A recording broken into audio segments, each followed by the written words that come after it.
teman-teman semua, para pemuda pelajar di seluruh Indonesia. Untuk sesi berikutnya, saya mengundang yang pertama adalah Kak Randi Enos Halatu. Dia adalah seorang musisi. Waduh, keren banget nih. Dia musisi, kemudian produser, komposer, musical director, dan sudah banyak sekali berkolaborasi dengan musisi-musisi lokal, dan musisi lokal itu yang papan atas, kemudian musisi-musisi internasional. Gitu. Selamat siang Kak Enos. Selamat siang Pak Yan, apa kabar? Baik, ketemu lagi kita ya. Iya, ketemu lagi kita. Yang sekarang saya panggil berikutnya adalah Nikolaus Gia. Dipanggilnya Niko, ini juga anak muda yang prestasinya panjang kali lebar. Niko, selamat sore Niko. Halo Kak Yan. Halo ya. Kak Enos. Halo Niko, apa kabar? Ketemu lagi. Iya, ini kalau ya teman-teman para pelajar, peserta talk show semuanya, kalau saya bacain satu-satu nih CV-nya Kak Enos sama CV-nya Niko, itu 15 menit cuma bacain CV doang. Jadi ceritanya malah kita nggak dengar langsung dari sumbernya gitu. Jadi saya hanya bilang bahwa tadi Kak Enos musisi ini gitu, dan yang pasti bahwa talk show ini terkait dengan kemerdekaan belajar, kemudian terkait dengan merdeka berkreasi, dan Kak Enos sudah memutuskan untuk menjadi musisi, even belum pada saat itu belum memutuskan untuk sekolah musik di Australia, gitu, sekolah musik di Australia. Tentu saja bayangan saya pada saat mendengar Kak Enos itu sekolah musik di Australia pasti, wih, pergaulannya keren, kemudian belajar musik, konser musik, kemudian di rumah tinggal di apartemen mewah, terus ya udah gitu saja, pasti keren deh gitu. Tapi maksudnya kalau kayak gitu kan nilai perjuangannya kok enak banget ya gitu. Apakah seperti itu, seperti bayangan saya? Kita langsung tanya Kak Enos saja ya, gimana pada saat itu situasi dan kondisi pada saat menempuh pendidikan musik di Australia? Kak Enos boleh di-share ke teman-teman semua? Halo, selamat siang teman-teman semua. Ya. Selamat siang. Iya. Jadi waktu saya berangkat ke Australia itu, waktu belajar musik, ya tidak langsung belajar musik gitu, saya belajar bisnis dulu sempat. Jadi memang impian saya untuk belajar musik di Australia gitu kan, tapi belum bisa langsung dapat mimpinya, jadi harus lewatin dulu belajar bisnis gitu, harus sabar, harus tunggu. Nah, terus mungkin teman-teman pikir saya dapat beasiswa, mungkin enggak juga gitu. Saya biaya sendiri. Dari mana? Dari orang tua? Enggak juga. Saya harus kerja sendiri. Untuk biaya sekolah saya. Biaya sendiri juga bukan dari orang tua. Jadi benar-benar effort sendiri nih kayak. Effort sendiri. Jadi harus, ini nih yang keren nih, yang harus didengerin nih ceritanya nih. Harus kerja sendiri gitu. Iya. Nah, jadi kerja sendiri tuh ya saya pernah kerja jadi jadi tukang kebun gitu. Jadi kerja di kebun sebagai petani gitu, terus bisa pernah jadi di kebun. Petani kita di kebun. Terus jadi kalau dingin banget, panas banget gitu, terus cleaning service pernah, jadi buruh bongkar muat pernah, bongkar kontainer yang 40 feet gitu. Bongkar pasang yang di kayak itu pernah juga gitu, bahkan sakit-sakit cuma untuk biaya hidup, bayar biaya hidup kayak gitu. Cuci piring, jadi supir, tour guide, kerja di hotel, jadi guru musik juga pernah. Masih banyak lagi, tapi singkat cerita yang saya mau bilang gini, itu perjuangan. Jadi biaya sekolah di Australia itu kan juga nggak murah gitu kan. Jadi kita memang harus kerja keras untuk bisa mencapai mimpi kita gitu. Nah, saya cuma tidur 4 jam paling rata-rata ya, 4 jam per hari gitu. Nah, jadi memang kalau mau dibilang mau menyerah aja karena fisik udah nggak kuat, mental juga udah nggak kuat. Tapi juga penting ada orang-orang kita, komunitas yang baik yang mensupport kita, kayak gitu juga penting ya, ada orang-orang yang bisa mensupport secara mental gitu, bisa kasih semangat, jadi kita juga nggak putus asa di tengah jalan. Untungnya nggak menyerah ya, untungnya waktu itu nggak menyerah, jadi akhirnya bisa sampai bisa sampai selesai sekolah. Ya, ini sih sebenarnya Kak Enos garis bawah saya bahwa karakteristik seseorang yang tidak mudah menyerah itulah yang bisa menyebabkan orang itu bisa nggak cuma bisa bertahan, tapi bisa sukses gitu. Dalam kondisi mencari uang sendiri, harus bekerja keras, kemudian fisik pasti tenaga terkuras ya, udah gitu harus belajar, ngikutin belajar musik atau belajar bisnis juga kan ada kurikulumnya, ada ujiannya juga, ada persiapan belajarnya juga kan, dan itu juga pasti harus nggak bisa less fokus kan gitu. Dan gila Cing, Niko tidurnya 4 jam sehari. Saya nggak kuat Pak 4 jam sehari Pak. Iya, saya juga nggak kuat. Besoknya tewas, saya teler pasti ngantuk. Gitu. Neil itu yang patut diteladani oleh seorang Kak Enos sampai sekarang bisa menjadi seorang musisi yang boleh dikatakan itu sukses karena collab-nya dengan musisi level di lokal yang tadi saya bilang papan atas, kemudian musisi internasional juga gitu. Keputusan untuk menjadi seorang musisi, nah itu kaitannya dengan kemerdekaan belajar tadi Kak Enos. Belajar bahwa karir, bahwa jalur yang kita tentukan sendiri itu apakah begitu saja diiyain gitu, maksudnya disupport, kemudian didukung oleh keluarga dan orang-orang terdekat pada saat pada saat memutuskan untuk menjadi musisi pada saat usia muda Kak Enos? Iya. Nah, kalau kita lihat dari latar belakang saya secara pribadi, saya kan dari kota kecil di Jayapura ya, dari Papua. Nah, dan orang di sana itu kebanyakan maunya jadi pegawai negeri atau kerja di kantoran kayak gitu. Iya. Saya sendiri waktu itu suka gitu, sudah suka musik gitu. Jadi kenapa? Karena mungkin ada latar belakang yang lain. Jadi musik itu bisa membantu personality saya gitu. Jadi mungkin anaknya sedikit tertutup, anaknya sedikit. Tapi pas main musik, kayaknya saya bisa lebih mengekspresikan diri saya. Saya bisa jadi diri saya sebenarnya. Kira-kira kayak gitu. Jadi itu secara mental membantu saya sendiri gitu untuk untuk boost my self confidence kayak gitu kan. Nah, jadi saya sadar ini kayaknya enak dan saya suka gitu. Nah, itu bertumbuh terus sejak lulus SMA. Saya berkomitmen gitu. Saya berkomitmen untuk saya mau sekolah musik di Australia. Nah, tapi itu nggak langsung jadi gitu. Saya selalu presentasikan ide saya ke banyak orang. Diketawain sama orang-orang biasa gitu. Diketawain sama orang-orang. Dan keluarga juga ya ada yang menentang, ada yang ya terserah kamu gitu. Tapi sebagian besar dari orang-orang yang ada di sekeliling saya menentang dan bahkan cenderung menjatuhkan. Karena mimpinya terlalu besar gitu kan. Nah, itu. Jadi dari sisi pemerintah juga, musik juga waktu itu dianggap bukan sesuatu yang bisa mendatangkan devisa buat negara gitu. Padahal ya kalau kita lihat secara bukti sekarang memang devisanya cukup, ada bisa jadi satu industri yang menghasilkan gitu. Iya. Zaman itu belum waktu saat itu. Jadi ya memang banyak yang menentang dari sisi pemerintahnya juga. Kamu mau beasiswa untuk apa gitu? Kamu siapa minta beasiswa gitu. Jadi kita tuh kayak udah di pembunuhan karakter. Udah langsung diblok gitu, diri kita langsung diblok. Itu kalau karakternya melempem, kalau karakternya nggak yang strong gitu ya, itu udah berhenti pada saat itu Kak Enos ya. Udah kerja kantoran. Bukan bilang bahwa kerja kantoran itu jelek, tapi kan ini kita kan bebas memilih apa yang jadi nggak merdeka gitu maksudnya. Nggak merdeka, kan? Iya. Nggak merdeka, nggak bisa menentukan pilihan kita sendiri jadinya kan, gitu.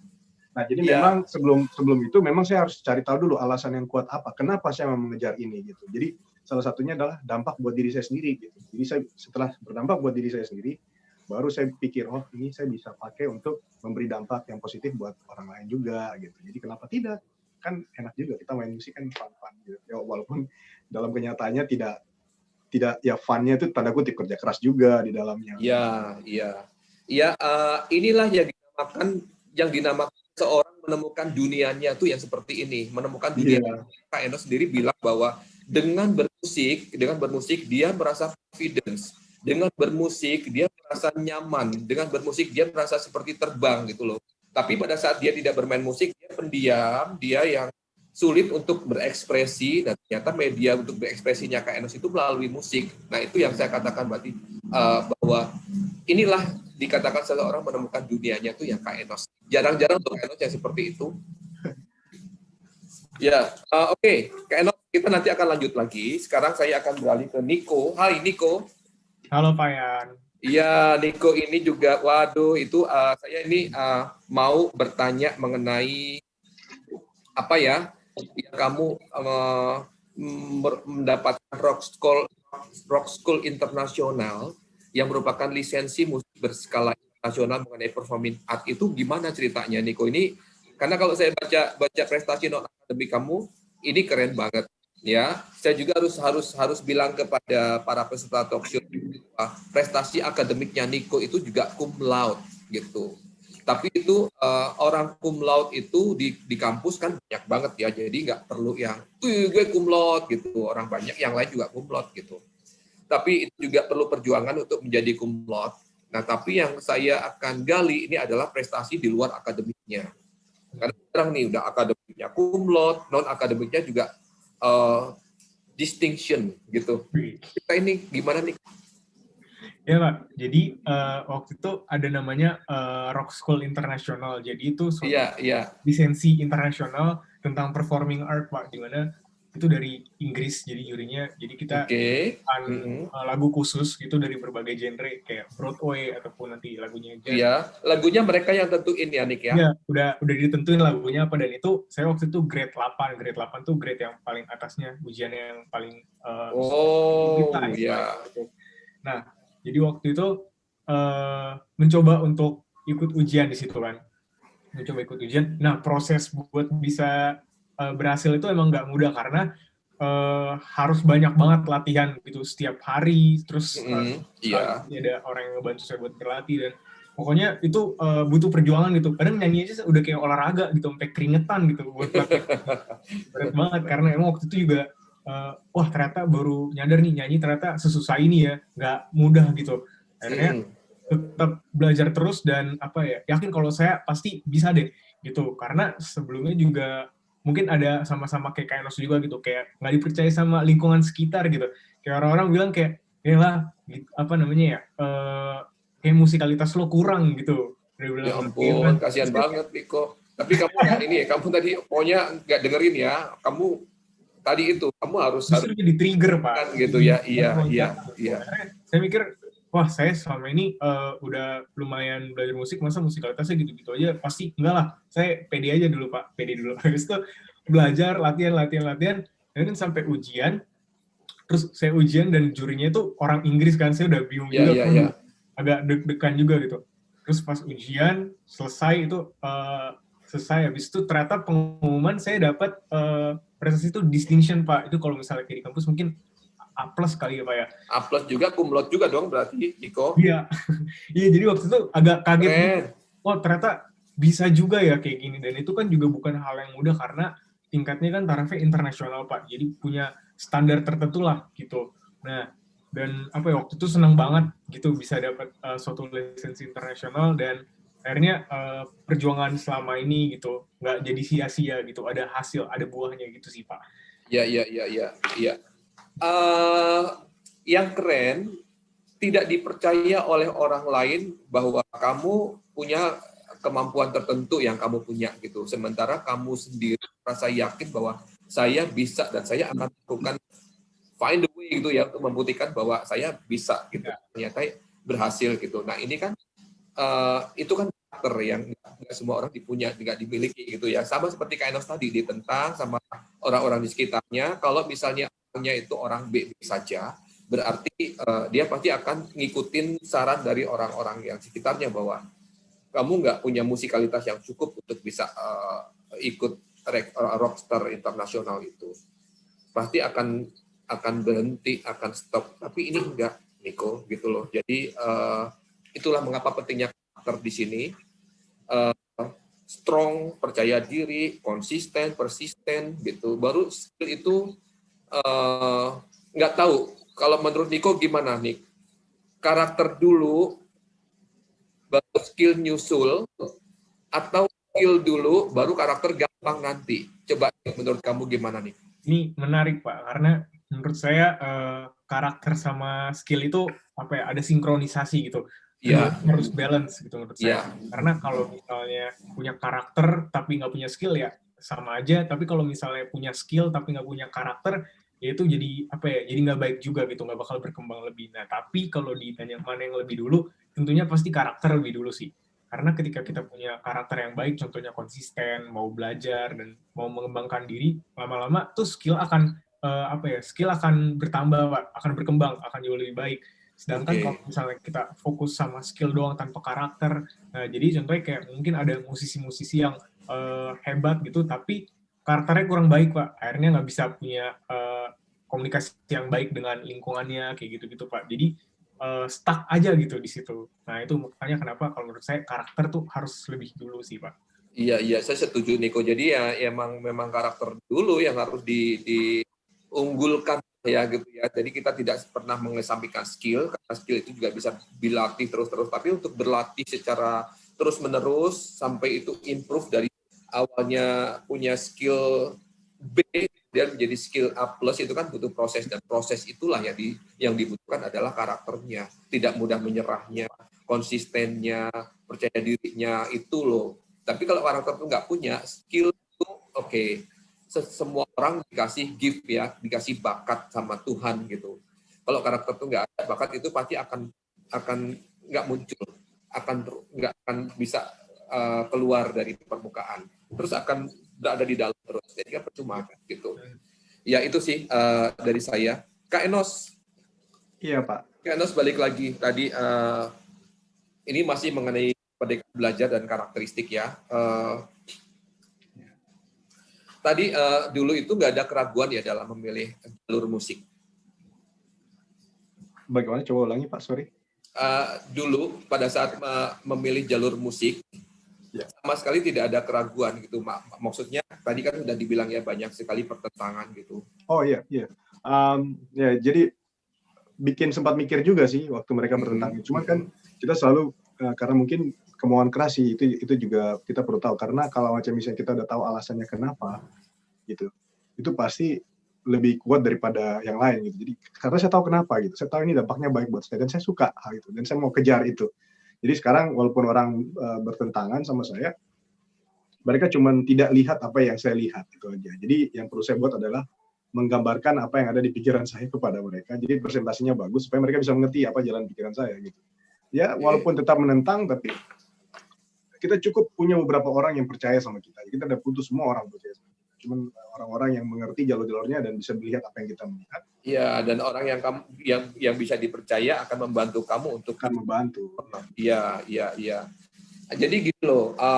Itu kan di pedalaman di Papua ya waktu itu ya. Di kotanya apa tadi? Jayapura, Pak. Di Jayapura. Yeah.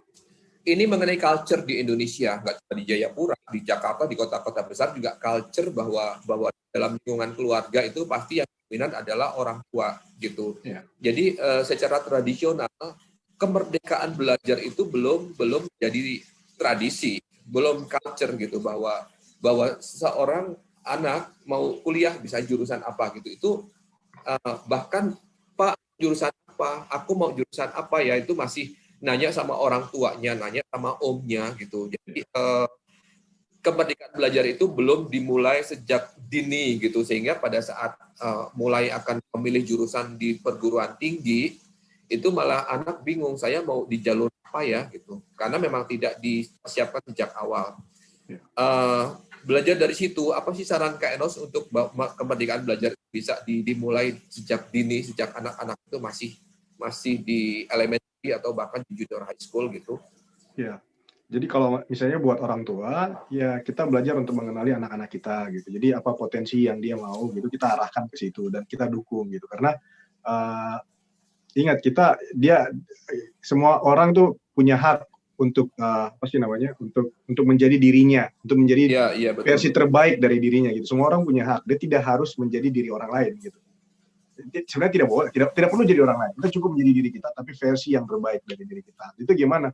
Ya lakukan hal-hal yang kita percayai kita bisa gali potensi kita di situ gitu. Nah, dan kalau kita lihat lebih besar lagi secara skala kehidupan, bahwa hidup ini singkat cuma sekali gitu. Kita ngapain ikutin saran orang lain kita? Nah, itu kalau sisi orang tua. Iya, betul banget ya, bahwa sebagai orang tua juga harus mengenali potensi-potensi yang ada dalam diri anak-anaknya, sehingga bisa mengarahkan misalnya kursus piano sejak kecil, kursus bela diri sejak kecil, atau apapun lah gitu ya, potensi ya, olahraga misalnya gitu. Setuju Kak Enos. Niko. Iya Pak Yan. Niko, kamu menciptakan lagu Selamat Menunggu. Masih sama ceritanya, nggak dipercaya banyak dari lingkungan kamu gitu. Tapi maunya kamu tuh yakin bahwa kamu bisa menciptakan lagu. Sebelum kamu ceritakan prosesnya, saya akan mengapresiasi bahwa saya juga waktu ikut Dian Musikal itu membawakan lagu ciptaan kamu. Judulnya Mencari Berita ya. Judulnya? Mencari Berita. Judulnya Mencari Berita. Yang musiknya Kak Enos. Saya pernah diiringi oleh musisi terkenal. Waduh. Saya menyanyi diiringi. Meskipun lagunya sepotong, tapi itu juga keren ya. Menciptakan lagu dalam sebuah drama musikal itu nggak gampang, karena lagu itu nggak utuh. lagu itu tipikal musikal itu lagunya emang sepotong-sepotong gitu, dan itu seperti dialog sebenarnya, dan itu harus selaras dengan ceritanya. Itu keren banget Niko, jadi apresiasi buat kamu gitu. Jadi gimana rasanya pada saat kamu dipercaya untuk, Widih, kamu harus bikin lagu untuk drama musikal Dian yang tadi ternyata ditonton oleh lebih dari 2.000 orang, sama proses penciptaan lagu Selamat Menunggu itu sehingga sampai jadi itu gimana nih?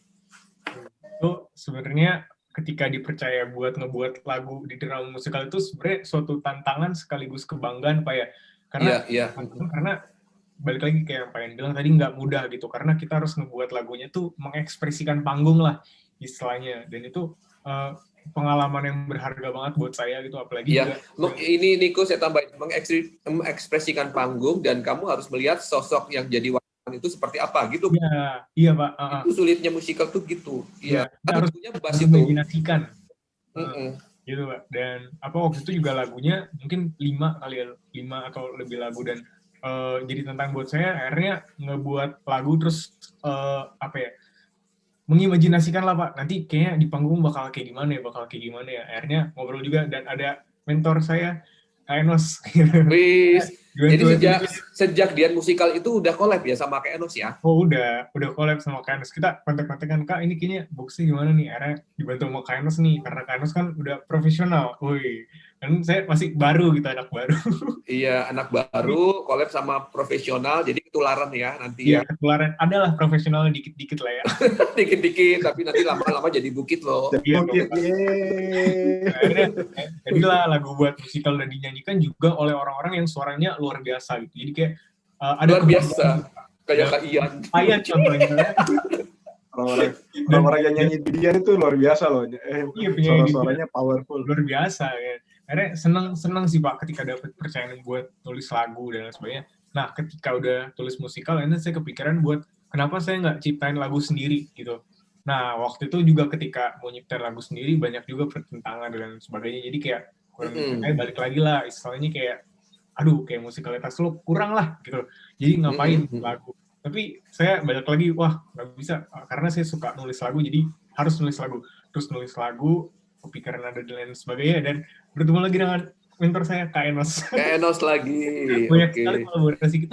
Jadi musik arrangernya Kak Enos ya lagu itu ya? Iya, jadi sama Kak Enos waktu itu saya buat lirik sama saya. Terus yang nyanyi siapa Niko? Yang nyanyi masih saya Kamu sendiri ya? Tapi musiknya yang enak banget itu tuh dari Kak Enos tuh, string saya, waduh. Gitu. Penasaran saya, pengen denger. Kamu ada nggak, Nik? Ada di Spotify Pak waktu itu. Ada di Spotify. Jadi waktu itu nge-publish juga kan, dan suatu kebanggaan sih pertama kali ngebuat lagu dan di-publish gitu, dan dapat feedback baik juga.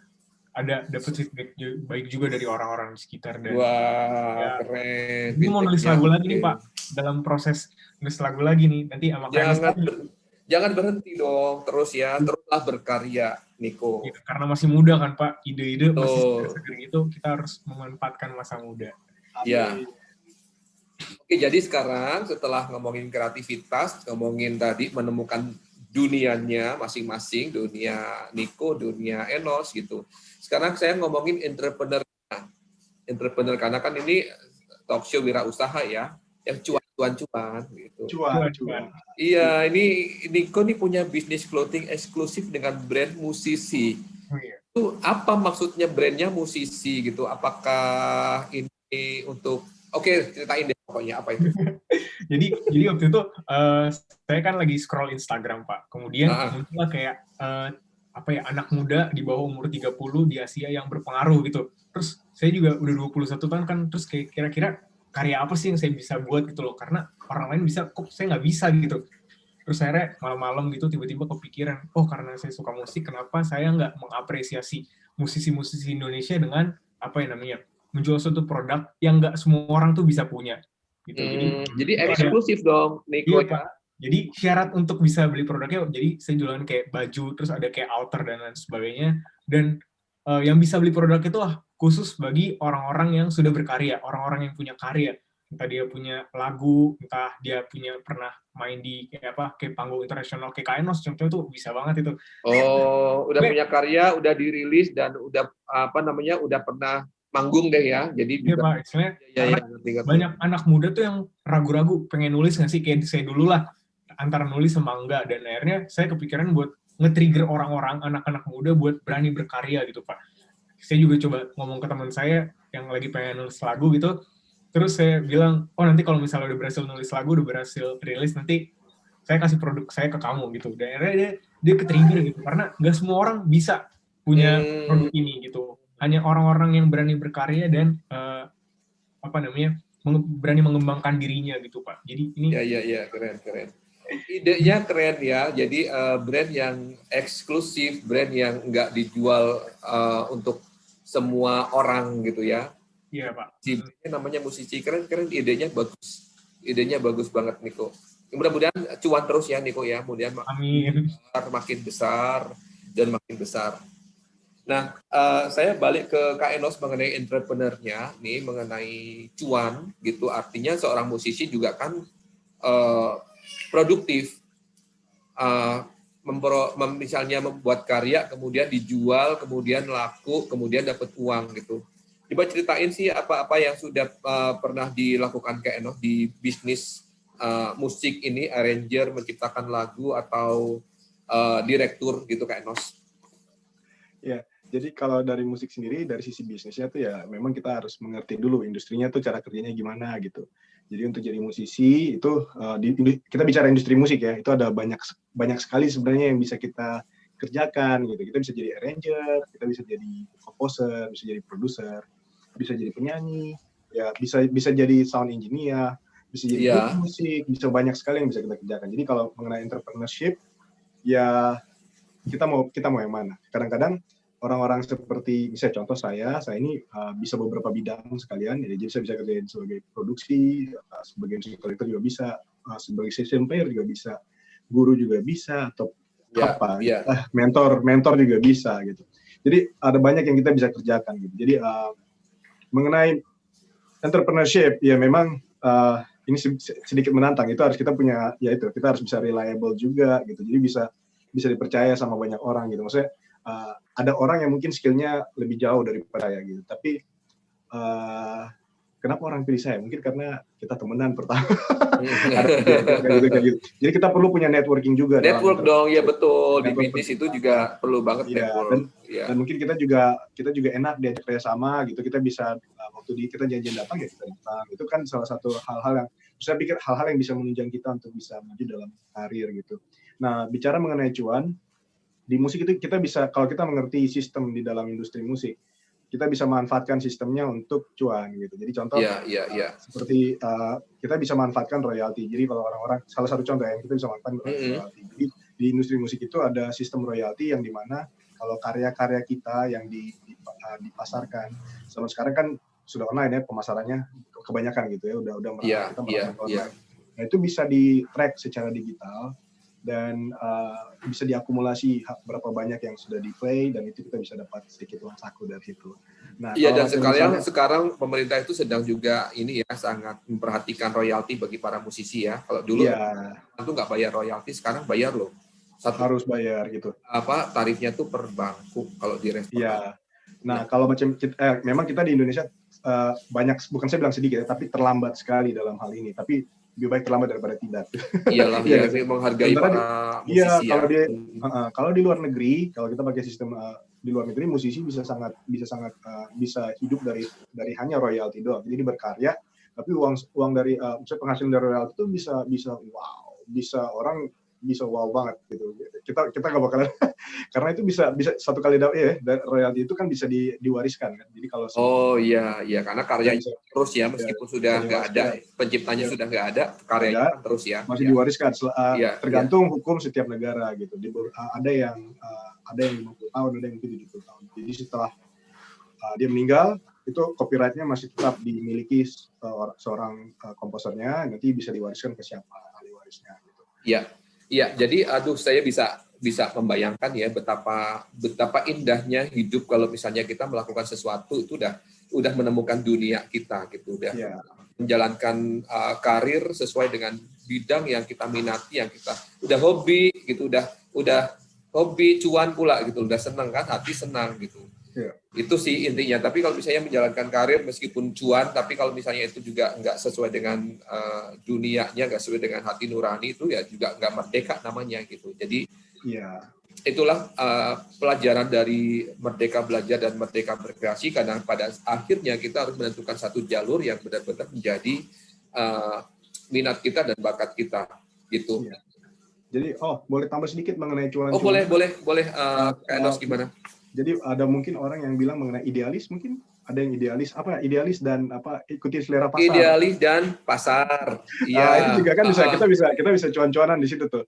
Nah, iya, tapi itu ada kompromi lah ya, kayak gitu. Kompromi, Jadi kalau macam misalnya kita belum kan, misalnya kayak idealis kita di atas ini, tapi belum ada marketnya gitu kan. Ini kita harus bicara bisnis nih. Jadi marketnya belum ada nih, produk ini masih belum diketahui karena kita punya karya-karya sangat idealis gitu.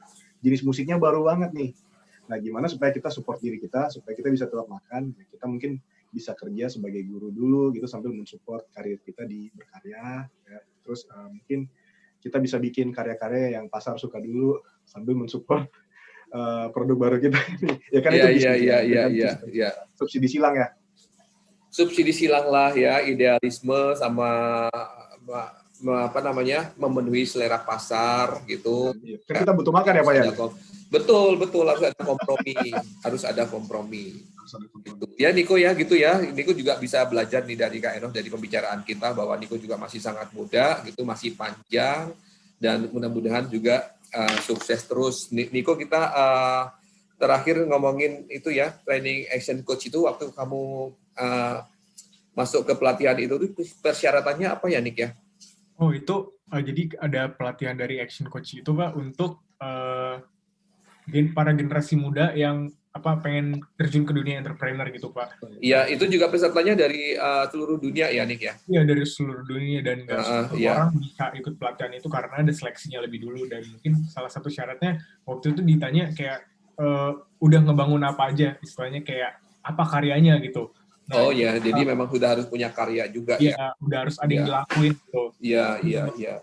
Kebetulan saya dapat kesempatan buat belajar di situ dan langsung dapat tutor dari Brad Sugars, dia founder dari Action Coach. Habis itu saya belajar banyak soal basic business dan lain sebagainya itu dari situ juga, dan itu juga pengalaman berarti juga sih buat saya, karena balik lagi nggak semua orang tuh punya kesempatan yang sama. Jadi saya memaksimalkan kesempatan itu untuk menambah ilmu itu sih Pak, soal bisnis lain sebagainya kayak gitu. Jadi nggak semua orang gitu punya dapat kesempatan yang sama, jadi ketika ada kesempatan harus disyukuri dan diperjuangkan gitu sih Pak. Harus disyukuri, diperjuangkan. Oke deh, ini sudah hampir sesi terakhir kita nih, nggak terasa ya ngobrolnya ngalir terus dari tadi gitu. Kak Enos, ini pesan dari Kak Enos buat anak-anak muda, para pelajar khususnya di seluruh Indonesia, bagaimana cara mereka ya dengan mencontoh dari pengalaman Kak Enos mengenai kita juga harus belajar dengan merdeka gitu. Kita harus menentukan diri kita secara merdeka gitu tuh. Gimana caranya? Kalau dari Kak Enos? Ya, mungkin sarannya. Ya, kalau saya mungkin ini menurut saya ya. Jadi saya percaya bahwa belajar musik itu bisa dari mana aja. Terus apa yang kita mau, tidak ada batasan dalam belajar gitu. Jadi kita itu termasuk umur, termasuk gender, dan banyak gitu. Kita mau belajar apa aja bisa. Nah, saya mendukung adik-adik teman-teman semua supaya merdeka memilih pilihan gitu. Jadi kita sudah yakin akan pilihan kita kejar impian kita. Saya itu tidak akan mudah gitu. Pasti akan ada tantangan, pasti akan ada orang yang menjadi atau ada halangan-halangan gitu ya, ada tantangan di depan kita. Tapi untuk menggapai sebuah impian itu memang tidak semudah itu ya. Jadi perlu perjuangan. Jadi jangan menyerah, bayar harganya walaupun itu mahal, tapi nanti lihat apa yang kita kerjakan itu adalah sebuah investasi di masa sekarang gitu. Kita akan tuainya itu di masa yang akan datang. Iya betul banget, tapi memang orang itu harus punya kemampuan untuk meyakinkan orang lain bahwa ini jalur saya kan gitu, dan percaya diri tadi kan karakternya kudu punya.